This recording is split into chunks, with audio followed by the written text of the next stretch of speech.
සුබ දවසක් ඔයාලට. ඉතින් මම කොණ්ඩේට කරන ට්‍රීට්මන්ට් එකක් ඔයත් එක්ක ෂෙයා කරගන්න මම හිතුවා. අනිවාර්යෙන්ම ඔයත් මේ විදිහට කරලා බලන්න. ප්‍රතිඵල අනිවාර්යෙන්ම ඔයාගේ ඔයා දැනට කරන ওই ට්‍රීට්මන්ට් එකට වඩා ප්‍රතිඵල ඩබල් වැඩ කරගන්න පුළුවන්.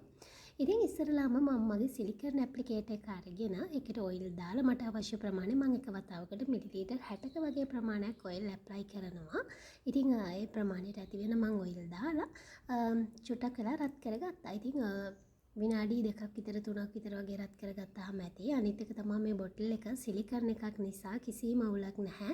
ඔයාලට මේක උණු වතුරකට උනත් දාන්න පුළුවන්. මේක අර උණු වෙන්න බලන්නේ නැහැ. ඉතින් හරිම ලේසියෙන් මම මේ විදිහට මගේ හිස් කබලට සහ කෙස්වල අග වෙනකම්ම මේ ඇප්ලිකේටර් එක පාවිච්චි කරලා හොඳට ඔයිල් ඇප්ලයි කරගත්තා. ඉතින් ඊට කලින් ඔයාලා දැක්කනේ මම කොණ්ඩේ පීරගත්තා. ඉතින් ඔයිල් ට්‍රීට්මන්ට් එකක් කරනකොට ප්‍රධානම දේ තමයි හොඳින් කොණ්ඩේ පීරගෙන ඉන්න ඕනේ. හේතුව තමයි නැත්නම් අපි ගාන ඔයිල් එක අපේ හිස් කබලට වදින්න නැහැ කියන හොඳම ප්‍රතිඵල ගන්න බැරි වෙනවා. අනිත් දේ තමයි මේ ඇප්ලිකේටර් එකක් භාවිතා කරලා ගා ගන්න එකෙන් හැම කෙස් ගහකම හොඳට ඔයිල් ඇප්ලයි කරගන්නත් පුළුවන් වෙනවා. අනිත් එක තමයි මේ ඇප්ලිකේටර් එකේ චුට්ටක් පනාව වගේ තියෙන කොටසක් තියෙනවනේ. ඉතින් ඒ පනාව අපිට කෙස් අතරින් යවන්න පුළුවන් වෙනවා හොඳට අපි කොණ්ඩේ පීරගෙන ඉන්න එකෙන්.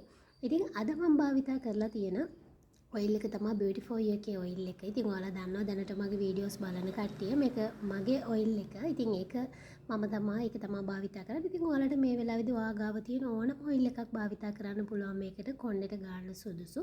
සමහරක් වෙලාවට ඔයාලා ආයුර්වේද ඔයිල් එකක් පාවිච්චි කරනවා වෙන්න පුළුවන්. එහෙම නැත්නම් ඔයාලා මේ වෙනකොට සුදු පොල් තෙල් ගන්නවා වෙන්න පුළුවන්. ඉතින් මොනෑම ඔයිල් එකක් ඔයා ළඟ නැත්නම් ඔයාලට මේකට සුදු පොල් තෙල් උනත් භාවිතා කරන්න පුළුවන්. ඉතින් රත් කරලා ගාන එකෙන් මේක ඉක්මනටම ඇබ්සෝබ් කරගන්න ඔයාගේ හිස් කබලට. ඉතින් මේ විදිහට හොඳට ගාලා ඊට පස්සේ අපි මේක මසාජ් කරන්න ඕනේ. ඉතින් මසාජ් කරන විදියත් මම ඔයාලට අද පියවරෙන් පියවර කියලා දෙනවා. අනිත් දේ තමයි ගොඩක් අධිකව කෙස් ගැලවෙන කෙනෙක් ඉන්නවා නම් මම එයාලට කියන්නේ ඔයාලා ගොඩාක් වෙලා ඒ කියන්නේ ඇඟිලි තුඩු ගොඩාක් තද කරලා මසාජ් කරගන්න එපා.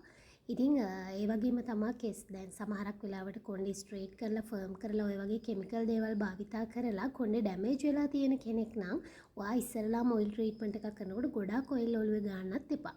මොකද ඩැමේජ් නිසා ඉක්මනින්ම කෙස් ගැලවිලා යන්න පුළුවන්. ඉතින් ඔන්න ඔය විදිහට මම මේ සිලිකන් මගේ ස්කැල්ප් මසාජ් එක අරගෙන මම හොඳට මසාජ් කරගන්නවා. ඉතින් ඔයාලට මේකේ පේනවා වුණාට වේගෙන් වගේ මසාජ් කරනවා එහෙම නැහැ. එක තැනකට මේ ස්කැල්ප් මසාජ් එක තද කරලා එතන තමයි මසාජ් කරන්න ඕනේ. ඉතින් මගේ කෙස් ගස් වලට මම නිතරම ට්‍රීට්මන්ට්ස් කරන නිසා මගේ ගොඩක් අර කෙස් ගැලවෙන්න බලන්න එහෙම නැහැ. ඉතින් ඒක නිසා මට ඒක අවුලක් නැහැ. හැබැයි තුනී කෙස් ගස් තියෙන කෙනෙක් ඉන්නවා නම් අනිවාර්යයෙන්ම මේකෙන් මසාජ් කරනකොට හරිම හිමින් මසාජ් කරගන්න. අනිත් දේ තමයි ඇඟිලි තුඩු වලින් මසාජ් කරනවට වඩා මේ ස්කැල්ප් මසාජ් එකෙන් මසාජ් කරනකොට ඔළුවට හොදිල්ලේ ගමනේ වැඩි වෙනවා. මොකද අපි ඇඟිලි වලින් මසාජ් කරත් එක වතාවකට ඇඟිලි කීපයක් නෙළුවේ ඉතින් හැබැයි මේ සිලිකන් මසාජ් එකේ මේ නොබ් කීපයක් තියෙනවා. ඒ කියන්නේ ගොඩක් තියෙනවා. 10කටත් වඩා වැඩි ප්‍රමාණයක් තියෙනවා. එතකොට අපිට මේකෙන් පහසුවෙන්ම මේ දේ කරගන්න පුළුවන්. ඉතින් ඒ වගේම මතක් කරනවා මේ සිලිකන් ඔයිල් ඇප්ලිකේටර් එක, ඒ වගේම තමයි මේ ස්කැල්ප් මසාජ් එක, ඒ වගේම තමයි ඔයාගේ කොණ්ඩේට අවශ්‍ය ඕනම නිෂ්පාදනයක් ඔයාලට මගෙන් ගන්න පුළුවන්. ඒ කියන්නේ බියුටිෆෝයි එකෙන් ගන්න පුළුවන්. ඉතින් ඒක හා සම්බන්ධවත් මම මගේ WhatsApp නම්බර් එක ඔයාලට ඩිස්ක්‍රිප්ෂන් එකේ වගේම මම මෙතනදී මෙන්ෂන් කරලා තියන්නම්. ඉතින් අනිවාර්යයෙන්ම ඔයාගෙත් කොණ්ඩේ ප්‍රශ්නයක් තියෙනවා නම් මගේ නිෂ්පාදන මිලදී ගන්නව අවශ්‍ය නැහැ. ඔයාලට ගැටලුවක් තියෙනවා නම් අනිවාර්යයෙන්ම මගෙන් අහන්න. මම ඔයාලට පුළුවන් විදියට උදව් කරනවා. එහෙනම් මම ගිහිල්ලා එන්න. සුබ